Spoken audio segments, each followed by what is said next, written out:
So this event, Berkshire Green Drinks, is organized by Berkshire Environmental Action Team, also known as BEAT. We are a 501c3 nonprofit located in Pittsfield. If you don't know about us, you can find out more on our website at thebeatnews.org. I don't know if people can see me on here. And we also have end-of-year newsletters here. You can come talk to me or Brittany, our deputy director, after. Yeah, thank you for being here. Just real quick, I wanted to let you guys know about November Green Drinks. It is happening in Sheffield at the Big Elm Brewery on November 9th, which is a Thursday. In-person gathering will start around 5, and the presentation will start at 6. Tom Ryan, a DCR forester, is speaking about forest conservation and management for climate mitigation. That is both in person and online. I think I already said there's a sign-in sheet floating around. If you could please sign in, it helps us keep track of how many people are attending our events. Zoom folks, if you could please stay muted during Tom's presentation. He's going to talk for about 3 hours, and then after that, we'll have a nice Q&A session and finally get home around midnight. But he'll talk for about 30 minutes or so, and if you have any questions that come up, feel free to put those in the chat, and I'll make sure to relay them to Tom during the Q&A. I think that's everything. So I'm going to hand it over to Tom Tyning. Very good. Please join BEAT, send them all the money. In the oh, sorry. Can I give you this? Oh.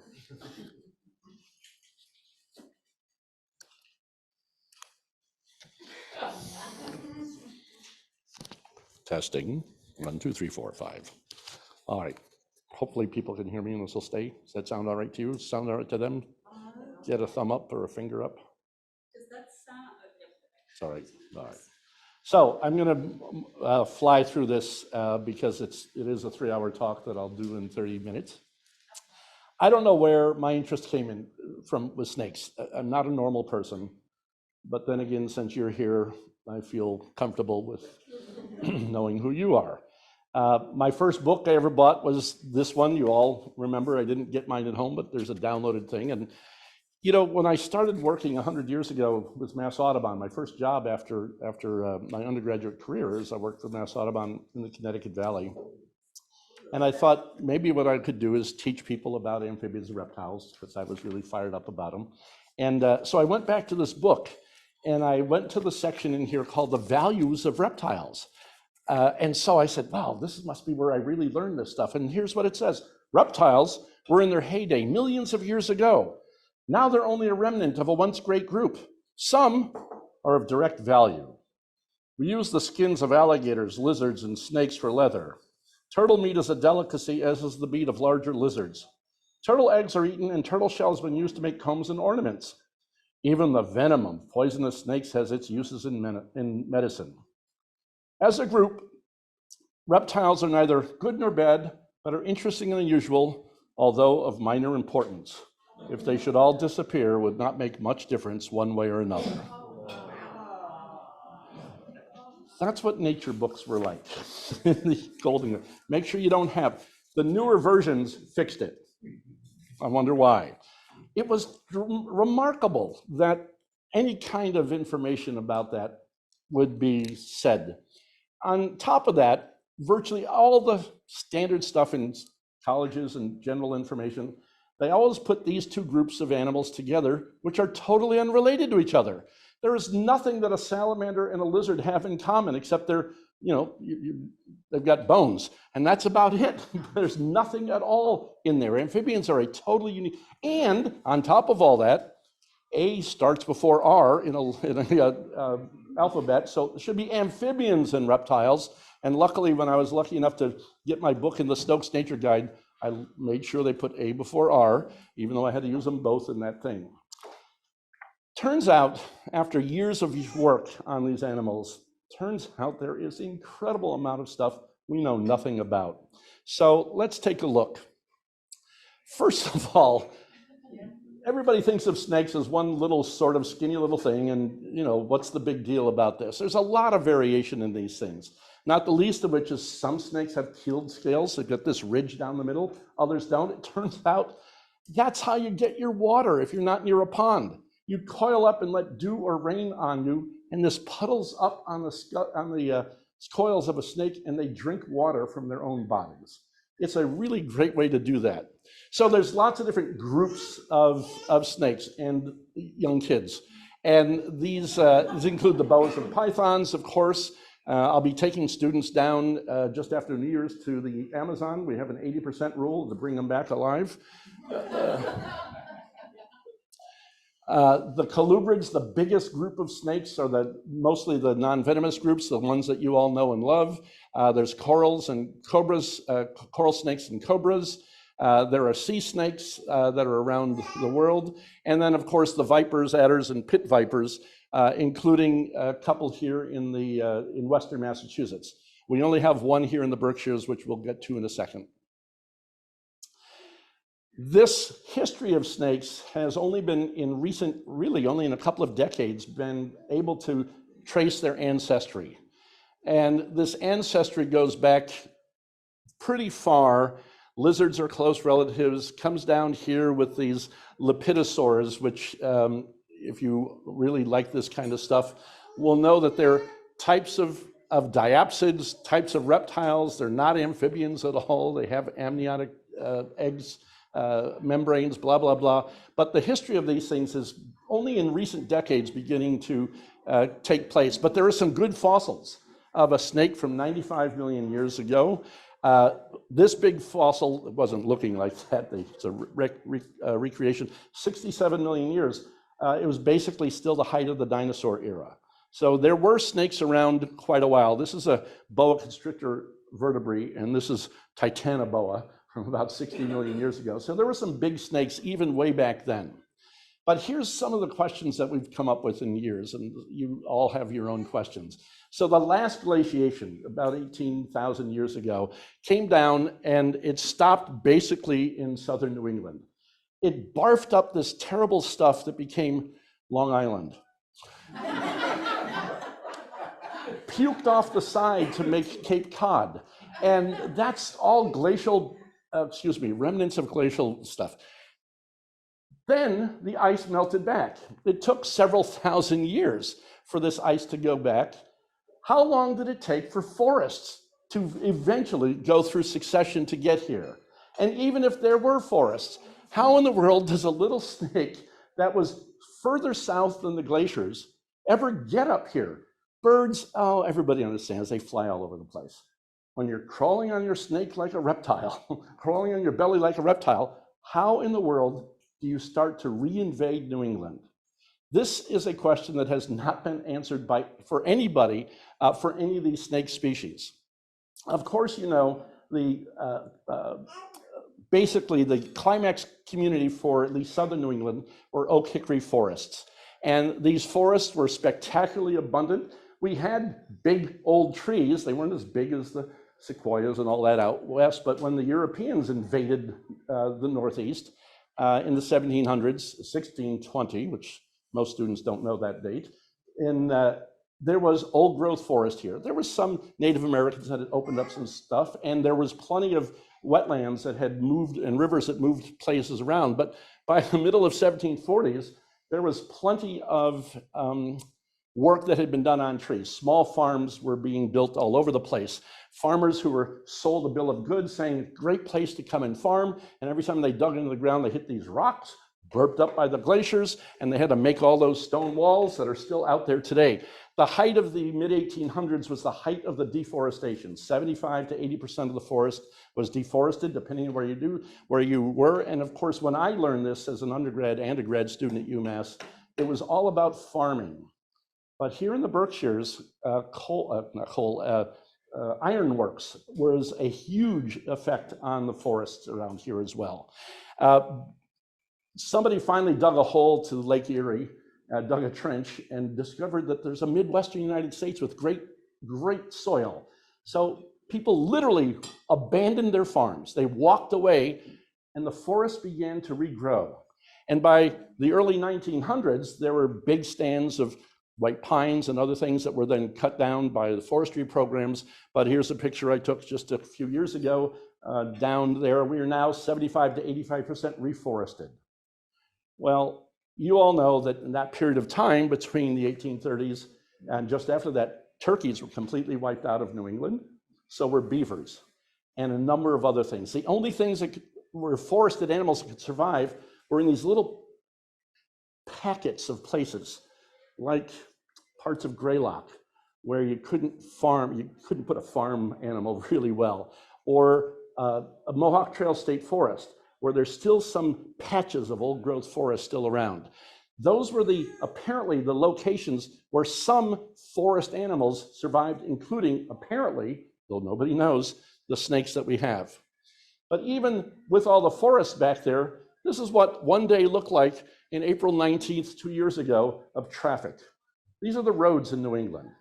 And so while the forests have returned, it is not returned in a way that's easy for animals that crawl on their bellies to get around. It's really kind of remarkable how anything survives. And so many of the animals that we have, particularly the snakes, have isolated populations. These are timber rattlesnakes. This is where they're found in New England. Little patches here and there, and that's it. These isolated populations are also peripheral that we'll get to in a second. So the standard story is, how do snakes get around? Everybody knows that they crawl. Everybody knows that they swim. Everybody knows that, oh, some of them fly. They fly like flying squirrels. So it's not really flying, but launching yourself off of a canopy in a tree is flying good enough for a snake. They flatten their bodies out and take some cruising. Snakes, depending on the species, there's lots of different types, have lots of different kinds of ecological communities, but basically everywhere. If you're interested in food and feeding and what they eat, which is not a small part of all wildlife biology, is to understand that these are ectotherms. When I was a kid, everybody knew that a snake's body was the same temperature as the air. That came entirely from snakes in a cage. When you put the light bulb on and it's hot in there, you have a thermometer, the snake's body is the same. So they're always the same as the air temperature. Forget it. For the last 10 years, we now have radio transmitters in snakes, and I have some right now in the Berkshires, that will give us their body temperature deep underground where they're hibernating. It can be, 5 years ago when I had a student going out every week, he needed really extra credit. Drive down to South County, and he stuck the antenna out his window at 10 below zero. Got the body temperatures of 5 rattlesnakes. It was great. He died after that, but that was, no. Well, he lost a hand. Anyway, but the equipment was good, and it could be 20 below zero, and the snake's body temperatures all winter were in the mid-40s. How do they know when it's springtime? How deep are they underground? Nobody has the that's an amphibian joke, froggiest idea of when they are. Lots of different ways to get your food, grabbing and swallowing, that's what most of our snakes do. The garter snake everybody knows around here. Constricting is always fun. Free hugs. What the hell was the name of this movie? Anaconda, of course, exactly. At any rate, and then there's a guy playing with snakes up there, very interesting. Then there's also venomous snakes that they give a little bite, and then you let the animal go. When you do it this way, you don't have to wrap your body around some nasty thing like a chipmunk, one of the worst animals in North America. These things will bite like hell. They'll bite through your backbone and kill you in a minute. I promise you, by the way, if you grab a chipmunk, what's it going to do to you? No, it's going to pee on you. Pee and then bite. Exactly. Snakes, less than 10% of them will bite you. Snakes are much happier and more laid back by far than chipmunks are. We don't, never mind, I won't go there. Reptiles, particularly snakes, constantly grow. They have constant growth. They never slow down. They have to shed their skin all at once. Unlike us, that peels in pieces. They shed their skins, and if you want to pass that shed skin around, this is a timber rattlesnake from the Berkshires, well, the shed skin anyway. I did have a snake. People asked if I brought some live snakes, and I meant to, and actually I did sneak one in, but it got out earlier. So it's somewhere in this room. I got it. Yeah, thank you. At any rate, snakes, of course, have incredible numbers of predators. We know that some frogs will eat snakes, those bad owls, and coyotes, foxes, raccoons. Snakes will even eat snakes. And so there is a really complex interaction, even though they're top predators. These are entirely carnivorous. There's not a vegetarian snake on the planet. They are in those higher levels of these energy pyramids, yet they're also major prey items. Oh, close your eyes, close the kids' eyes there. This was in a yard down in South County a few years ago. 2 rattlesnakes were mating in their yard and wondering when the heck somebody was going to come by to move them. And I said, oh, just play some music, put the lights down low. In general, snakes have, at least ours, have 2 methods of reproduction. They either lay eggs or they have live young. There is variations in that I'll tell you. So here's a snake coming out of its egg there. There is a timber rattlesnake mom who is about to give birth to about 10 babies alive. So different species have different mating things. If you look carefully, this is a mom timber rattlesnake, and there's a baby right there. There's one right there. There's another one right there. They actually hang with their babies, and if they give birth some distance away from where their winter dens are, they always give birth in the fall. But here's something that's just recently discovered. It's mating season this year for a lot of snakes, but particularly rattlesnakes. Females will mate. They might get a meal, typically a chipmunk, in the fall. Then they go into their winter dens. They come out in the spring and migrate to a spot that's sunny and warm and open and bake their embryos. That's how they have young. They bake them. You sit in the sun every day and you don't eat a thing. You don't eat April, May, June, July, August. You don't eat September. You have your babies in September.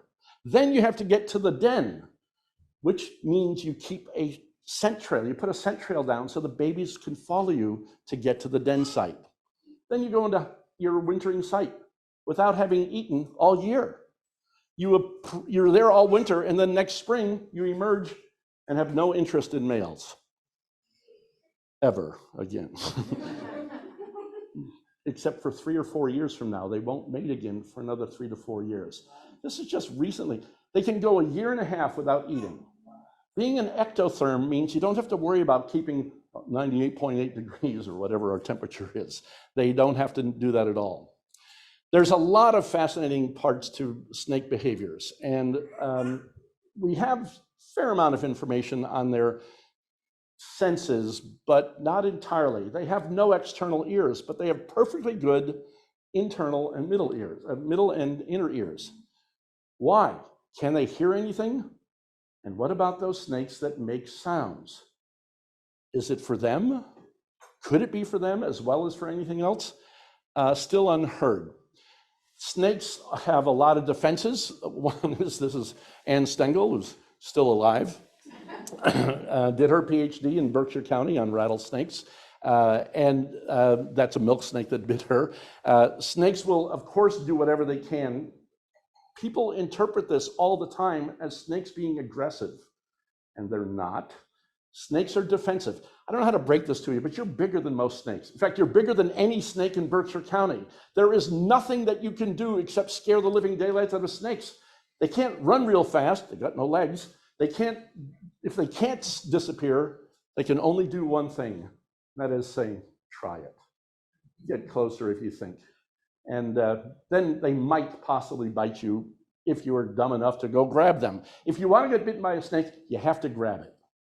They don't chase you through the woods. They don't do all the things that people think they are. But this snake here was 2 weeks ago. I took this picture in a rainstorm in South Berkshire. And here's a rattlesnake hiding underneath ferns as if it was a little umbrella.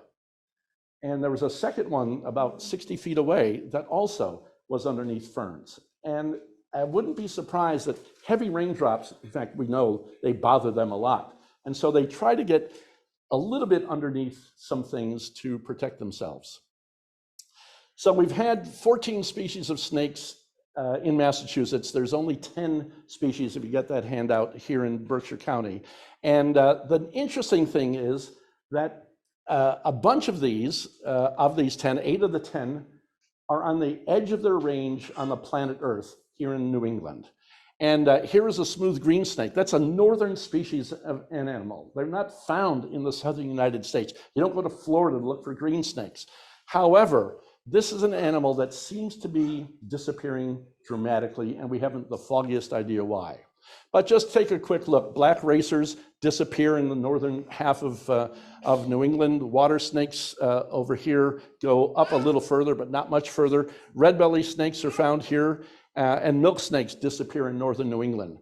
So there is and are conservation issues involved with peripheral populations, and there's been a lot of published papers on what should we do about these edge populations. And so some people say they're not really worth it. Let's spend all of our money in the center of the evolution of these animals. So the abundant center model says that the most important part of a population to protect is where the middle of that population is, not at the edges. Edge populations are more vulnerable to extinction, people have said, and are not wrong in some cases. Funding is available for more stable areas, not the questionable ones, and blah, blah, blah, edge populations. But there's also enough paper saying why we should keep and care for and conserve the populations that we have here.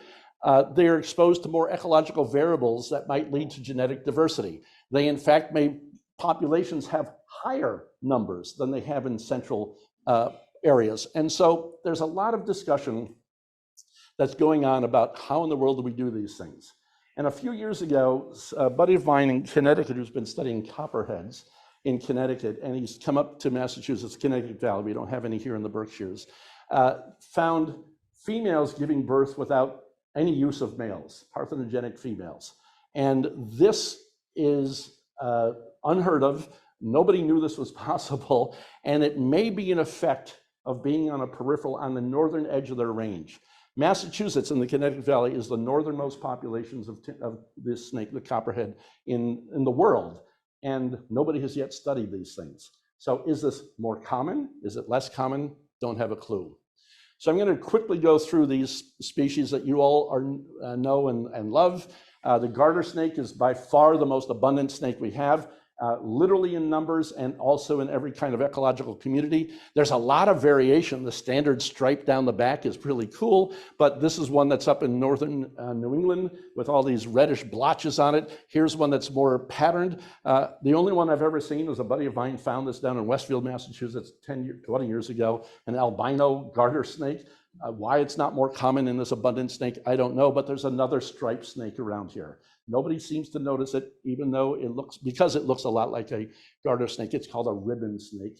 They're relatively common near wetlands, but not in upland areas. You have to look at the side stripe. I won't bother you with that, but they are different. They get to be about 2 to 3 feet long, just like garter snakes do. Now, herpetologists are not known for their flamboyant naming of anything. If you had a snake that was all green, what would you call it? Yeah. How about a snake that was all brown? Yeah, brown snake. How about a snake that was all black? A black snake. How about one that had a red belly? Yeah. This is herpetologists. They're not like birders who have, cerulean warblers or Blackburnian. No, you got the black snake, the brown snake, the red. It's embarrassing. The green snake, for God's sakes. This actually is kind of fascinating because the first time I had to do a talk 100 years ago up on the top of Mount Greylock in the lodge, I said, well, I'll bring a green snake that I found on Greylock. And I brought it up. I caught it about 10 days before the talk and had it in a container. And I brought it up and gave my little talk. Like you, most people fell asleep within 5 minutes. And then I open it up and I take it out and there's 4 eggs in there. She had just laid eggs. And I said, oh, this is cool. This is September. September, snakes lay their eggs in June. September, they hatched within 4 days. This is a really amazing thing. Green snakes lay eggs that hatch in a very short period of time. They go through most of the development in the egg inside her body, which of course has some protection. This is a snake that's found in lots of places, including way up in Maine, and also I photographed that on Nantucket 100 years ago. Oh, the brown snake. Super abundant around here, and I don't know where in this world it comes from, but when I first moved to the Berkshires 50 years ago, people said to me, "Have you seen the red-belly racer?" I said, "What are you talking about?" There are a common name for a snake around here is a red-belly racer. Well, a racer is a snake 5.5 to 6 feet long, and a red-belly snake can sit in the palm of your hand. So I said, they don't fall in love. There's no way to get a red belly and a racer to do this. I don't know where the name came from, but that's common. But look at this. The bottoms are all this brilliant red color. They can be gray, red, or brown. The variation in these patterns is totally unstudied. Why in the world do they have these variations? Of course, they're all successful, but are these genetic? We have no clue if these female red-belly snakes give the same color morph as they are, or if there's a combination. Nobody's studied them yet. What would you name a snake with a yellow ring around its neck? I know, ring-necked snake, of course you would.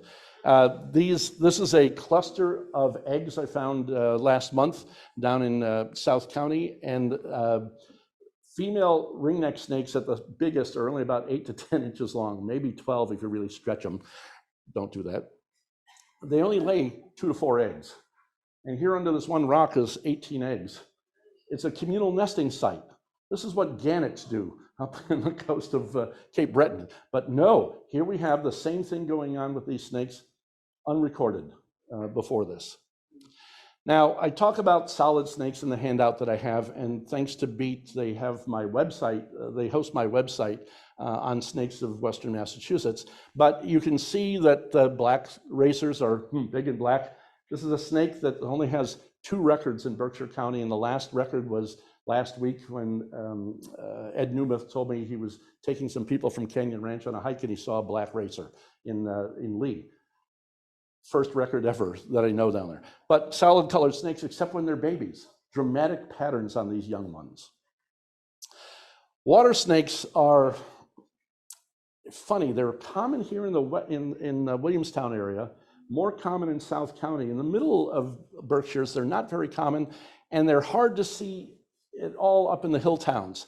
They seem to not like the upper elevations, but they survive.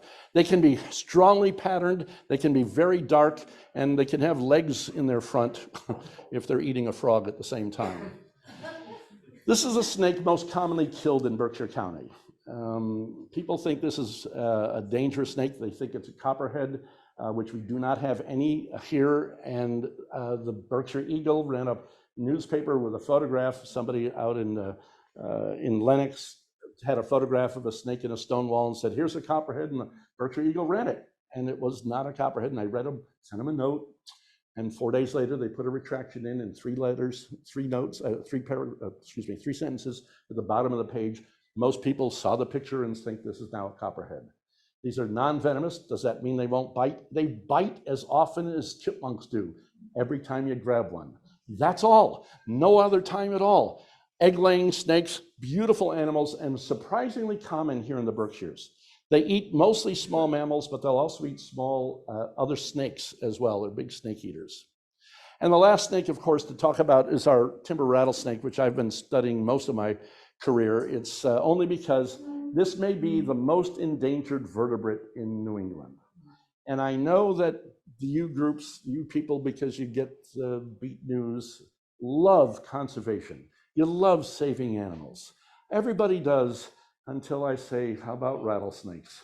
And then some people say, oh, maybe not the rattlesnakes. Can't we save something else instead? You can't do that. It's not appropriate. It is not conservation. It's anti-conservation, in my opinion, because I've been working on these for so long. I don't know anything different. These snakes are venomous, of course. The last person that was bitten by a rattlesnake was a student helping us in South County. And before that, it was,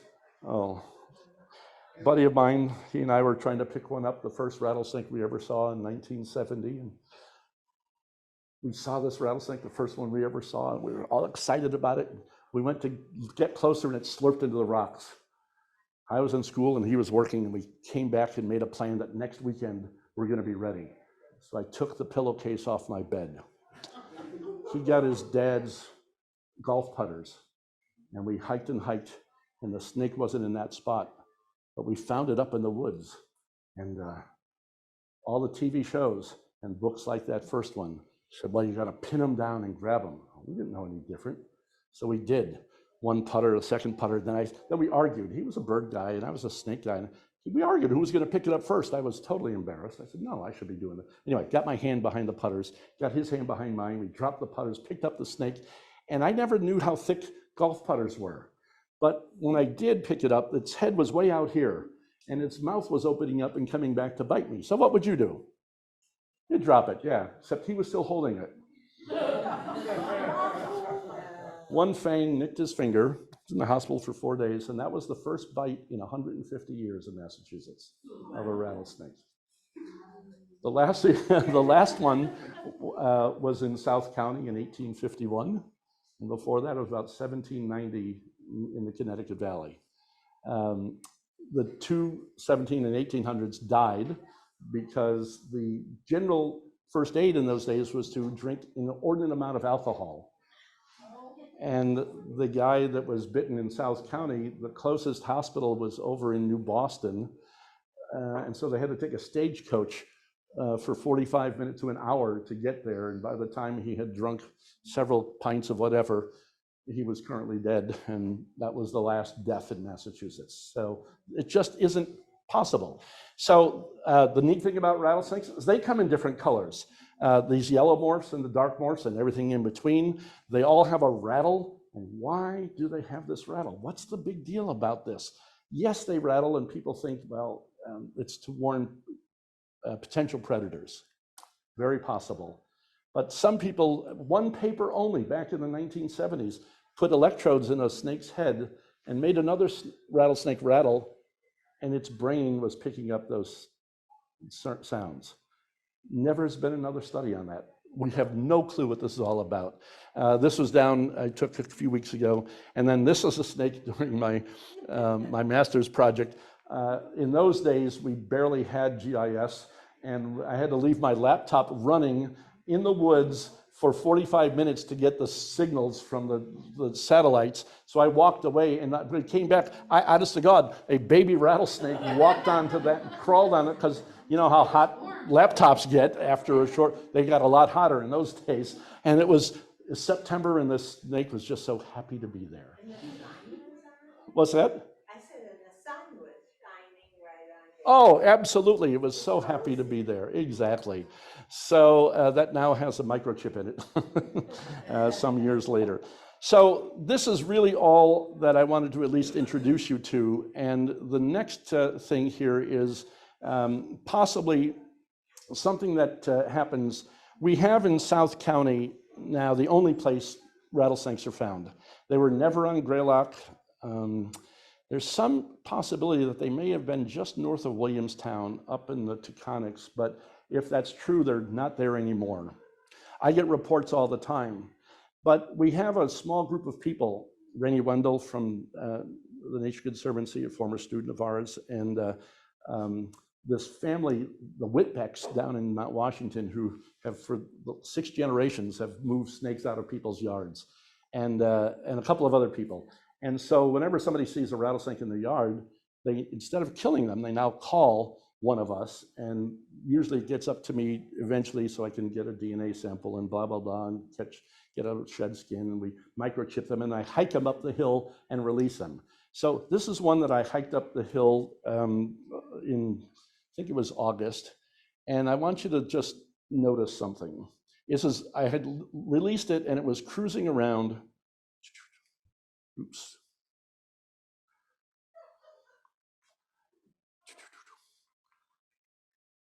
Huh, it's not showing up there. Oh, it's too hard to see.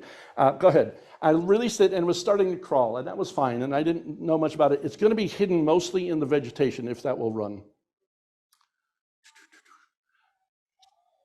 it might be too big of a file for you. No, it's going. Is it? Can you see the snake? Should be up in here somewhere. There's the body of it.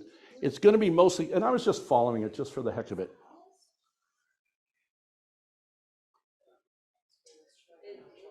Yeah, it's having some headaches. It doesn't much matter. Just leave it, let it run. This snake was crawling away from me after, as releasing it, turned right instead of going up a hill where I wanted it to go.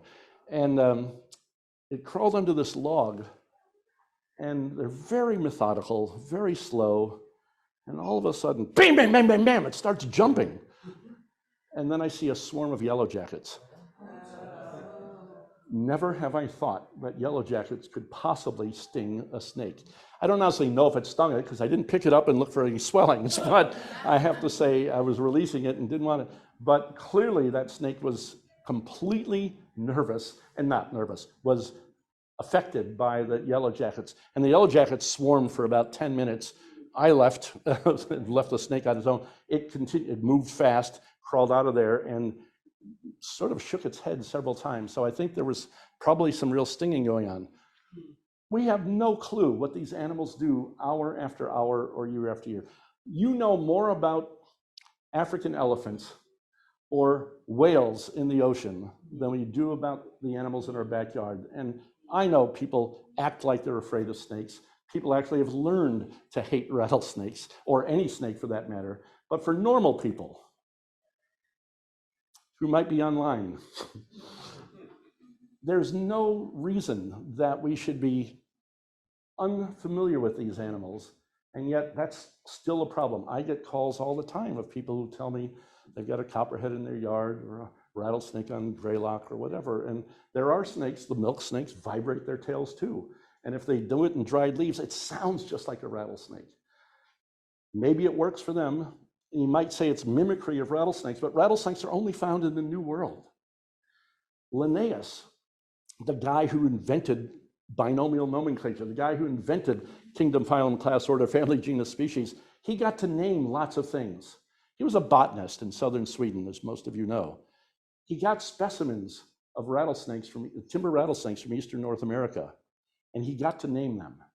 And he called it Crotalus horridus, the terrible snake with a bell on its tail. A botanist. What do you expect from those people? Couldn't believe it. And so we have the horrible rattlesnake with a bell on its, horrible snake with a bell on its tail. That's our timber rattlesnake. I'm going to stop there and tell you a couple other things, but let me ask if you guys have any questions, and thanks for staying awake all this time. Appreciate it. Yes? You said that snakes continually grow. I mean, is there a point where they stop growing or they just pass away? No, it's indeterminate growth, it's called. And so they would grow till they die. Now, the older, once it becomes sexually mature, growth is very small, very, very minute. But can you go back to the slides? Is it too difficult? Oh, can I go back? Bad touch. Nope, my fault. On rattlesnakes, that rattle is, we just learned in a few years,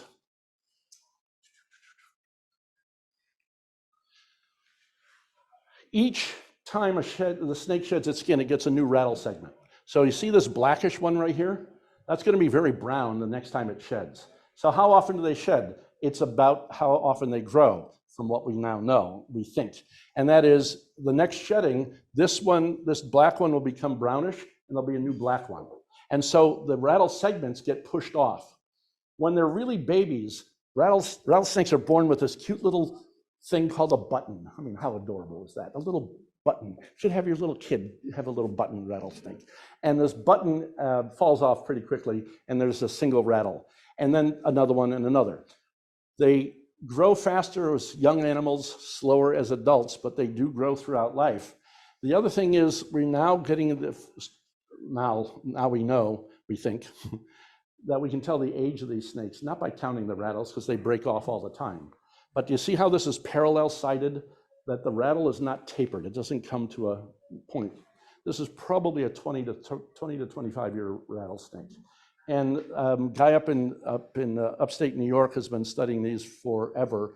and has finally caught 2 snakes that he marked years ago that are now, one was 45 and the other is 56 years old. The chance of any of these snakes living that long, especially here in the Berkshires with all the people hiking through it, people running them over constantly, is virtually unheard of. Although we have the largest timber rattlesnakes in the Northeast. And the largest record ever was from Sheffield, 6 feet 2 inches, which I've only seen a couple that were 5.5 feet. They're impressive, I have to say. So good. Yes. So if we were walking along and you're on and find snake skins, would you be able to find another rattle? Would it be? Yes, I'm not that good at it as other people are, but yes, I found several just rattles that had, oh, sorry. The question was, can we find, if we're walking around, can we find rattles from a rattlesnake? And yes, the answer is they shed their rattles or break them off pretty regularly. We're now putting radio transmitters on their rattle. We instead of doing internal surgeries, which is still better, but the first couple of years we tried this, they would just break off the rattle and we'd be tracking a transmitter, which is not very helpful. But we now have a system that looks a little bit better, and so they're hanging on much longer. So yeah, they shed them, they break them, something goes after them. Red-tailed hawks eat adult timber rattlesnakes. These 2 here, we had been tracking, and they were close together, heading to their dens in September, and just so happened one was a dark morph and one was a light morph, and they were buds at least for a few days anyway. I have no idea. Both of these were males anyway. So when I'm talking to my sister-in-law, who's in Cheshire, who was too terrified to come tonight, why she should not be afraid of snakes is because the only poisonous snake we have is the timber rattlesnake, and they are not in Cheshire. Correct. Okay. Even though they said it in that, and I wrote it too, that's what we all talked about. What's the difference between poisonous and venomous? Poison is ingested. Mushrooms are poisonous. There are no venomous snakes anywhere outside of southwestern Berkshire County. And this venomous is, bees are venomous. Politician, no. I'm not in a class. Spiders are venomous. Snakes are venomous. Everything else is poisonous. Yes? I used to, when I was a kid in Worcester 100 years ago, I used to find garter snakes and grass snakes, or green snakes, we used to call them grass snakes, all the time. Am I just not looking in the same places now, or? Yeah, so he's saying that in Worcester when he was younger, there were a lot of green snakes around, and the same with us here in the Berkshires. They were fairly widespread and common. How many people here have seen a wild green snake? That would be 6 or 8 of you, exactly. And they used to be common. There was a woman from Unity College who happens to live in Pittsfield who needed a project 4 years ago, and she said she wanted to do something with snakes, and so we chit-chatted along with her advisors, and she put out something like 146 cover boards from BCC down to South County and checked them constantly, and she caught and recorded 546 snakes in a year. Not a single one was a green snake. And it was all green snake habitat because she was really looking for them. 0. We don't have the foggiest idea. They are heavy insect eaters, and so some people are thinking spraying for insects is probably not helping them. But nobody honestly knows. But we're going to be putting that in as a candidate species for the next round of rare and endangered species in Massachusetts. What did her cover boards look like?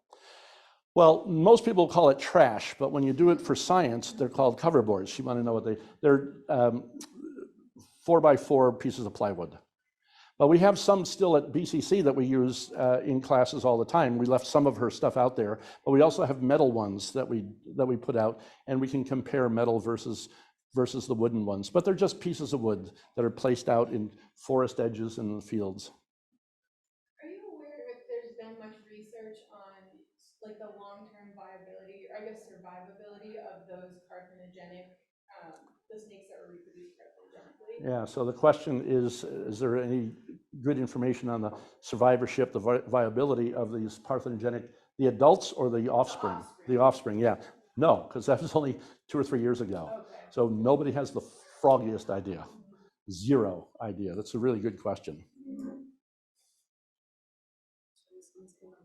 Yourself. We have a few questions on Zoom. The first one is, someone just wants to know more about how you radio collar a snake. Yeah, it's tough because they do have necks, but they shed their skin, so we can't do an external one. So on rattlesnakes, we're now putting them on the rattles, but for all the other snakes that we do work on, which are the endangered species, no rat snakes here in the Berkshires, northern edge of the limit on the planet in the Connecticut River Valley, we do internal surgeries. So they're internal and they last about 2 years, these radios. So we can get data that's really kind of spectacular. In fact, we have a small team of people who were tracking rat snakes for 3 years, and some of them would be 60 feet in the trees. And you have to use binoculars to find these things. It was really kind of fun, no matter how much it hurt. Another one? Yeah, the next one is, what is the range needed by garter snakes? The range, home range, nobody knows. There's an entire textbook on the life of garter snakes. Nobody has ever followed them to see what space they need. The guess is a half an acre, but some will travel others. But that's part of the problem, is how did snakes get here in New England if everything has a home range? There's always wandering people, wandering snakes, wandering people too.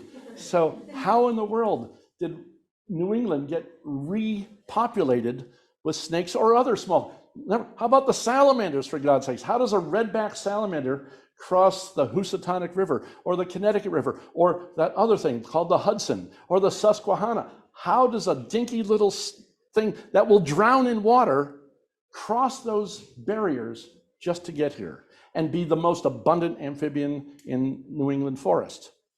Nobody can guess that. So a home range is interesting, except there's other things going on that we aren't at all familiar with. Anything else? Stories? Yeah. A couple more on Zoom. How do you tell the sexes apart? In most cases, let's see, all the children are gone. All right. So males have a fascinating sex organ called a hemipenes. It's one that's bifurcated. So they got 2 thingies and they tuck them into their tail. And that makes, for most species, the tail is longer in males than it is in females. Also, if you ever look, and I think you could probably tell on the shed skin that I brought in for everybody here, if you look at the cloaca, the vent, which basically is the end of the body and the beginning of the tail, if there's a very narrow, a very abrupt reduction in the width right after that cloaca, it's almost certainly a female. If it's a male, because he has his parts dug down into the tail, it's a very even taper from the body all the way to the tip of the tail. And in females, it's very much constricted right at that point. There is no information on if males act differently than females, vice versa, not a clue. Super common animals, and we don't know hardly anything about them yet. It's poopy. All right, anything else? If not, is that a half a hand? Oh, okay. You had another? Oh, sorry. How can they attract more snakes to my little property? I don't think I've ever heard that question. How do you attract more snakes to your property? I got chipmunks, there's something to eat. Stop mowing. Done that. Okay. And, I have to say, as not appropriate as they were, all of those stone walls, for some species, are really good. Ringneck snakes, milk snakes. Garter snakes are everywhere. So you must have garter snakes in your yard. I haven't seen any, but I'm sure they're there. If you put out boards, you will see they literally use these cover boards very commonly for shelter and also for food. Yeah, just put out a board 2 feet by 2 feet, put it down in the grass or on the edge of the forest. And they'll just hang out there? Well, what else is in there? The students that we have are looking at insects, other invertebrates, small mammals, shrews to voles to moles, and so they're getting food, they're getting access, especially with ant colonies. The ringneck snakes, for sure, and red bellies overwinter in ant colonies. How deep an ant colony is, I don't have the foggiest idea. Someday, we're going to get a camera on the head of a rattlesnake and find out what it looks like inside those dens. The old idea, the pictures you'll see in all the old books, you know, it's this big open space underground. Not a chance. So we don't have a clue. So, you know, more shelter rocks kind of things. Also, window wells are a big deal for snakes. Window wells around the base, the foundation of a house, the window wells. Snakes often get trapped in there, and that's where they also get into houses. And so people often get a milk snake or ringneck snakes or other snakes, red bellies, inside their basement. How the hell they get in? Typically, it's a window well thing. And if you tell the pesticide people about that, I promise you will start to see next year big advertisements.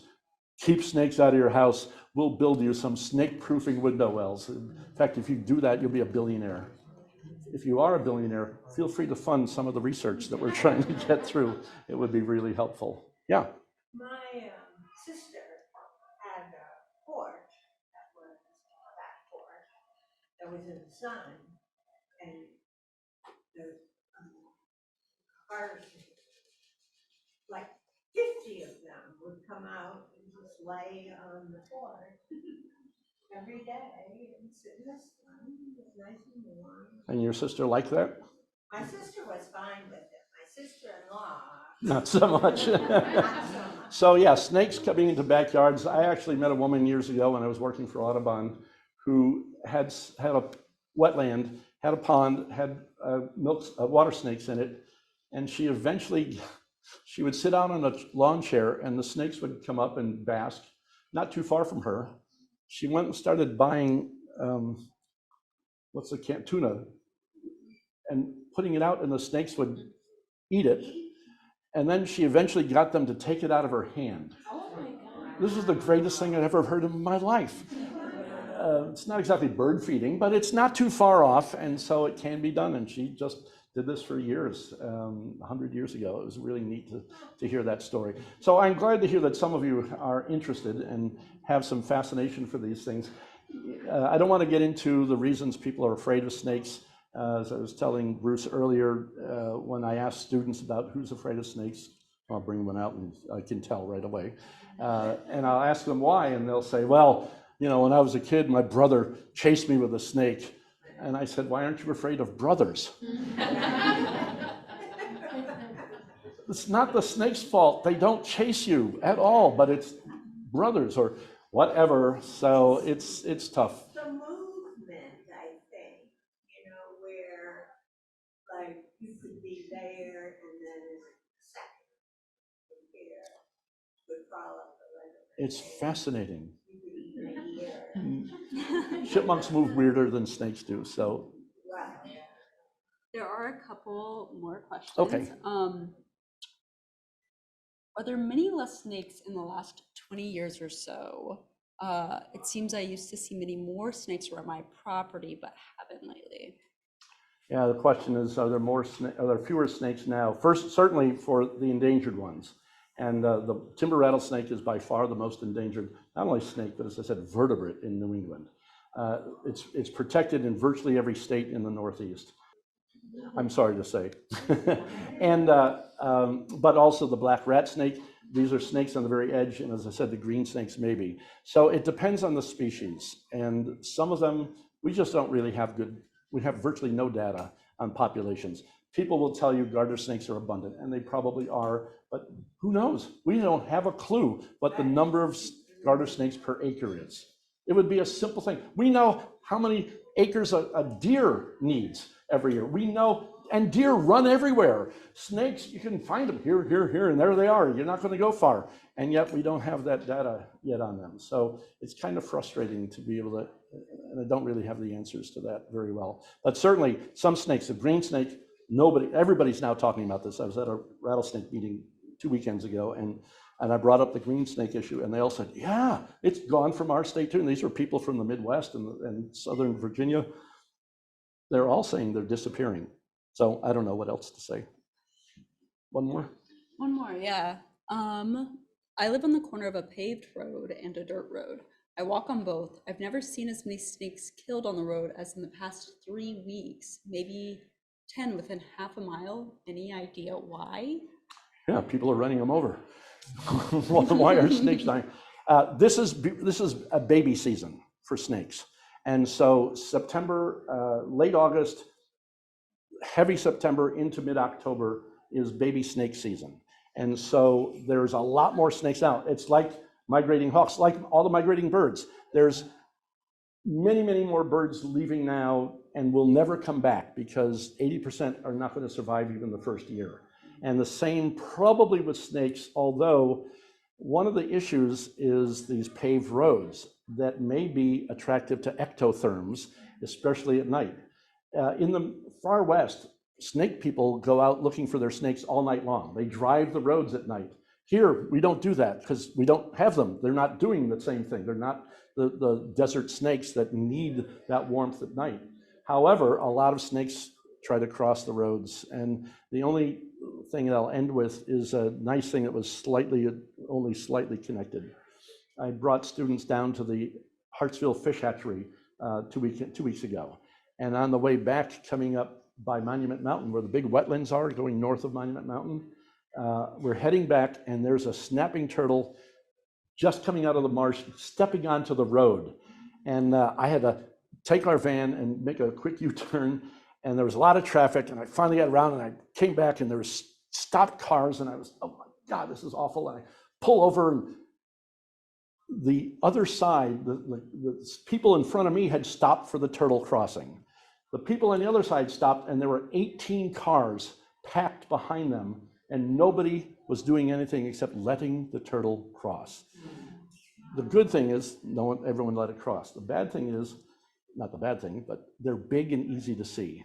Snakes, right now, I used to keep, anybody remember, what do you call those belts around cars that were inside the engines of cars? What were those? Fan belts. I used to keep a record of all the fan belts I found on roads, locations of where they were, because they look so much like snakes. Thank God we don't have many of those anymore. But but now if you see often leaves or branches on a road, they look an awful lot. So people, it's not easy for people. There's nobody making snake tunnels at the moment. Maybe the Berkshire Environmental Action Team someday might be the cutting edge to help them. There is, I shouldn't say that, there's a couple of snake tunnels in Florida that are sort of working. One last question. One last one, that's fine. That kind of goes with not being able to see snakes. When do snakes go into hibernation for winter? This person has a meadow and wants to be able to cut it back, but doesn't want to hurt any that are hiding. Generally, and at BCC, some of you know, we have a big upland meadow in the back, and we don't do any mowing there until early to mid-November. And by then, most of the snakes are gone. Snakes have been recorded in Berkshire County October, November, December, even a couple of Januaries, they've been noted, but February, March, not so, well, February, not March, they'll start reappearing. So after mid-November, it's fine, relatively speaking. You can't save every one of them, but that'd be the best suggestion. So, all right, come up, take a look at these things up here and say hello to everybody else in here. Thank you very much for doing this, and thank you all for coming.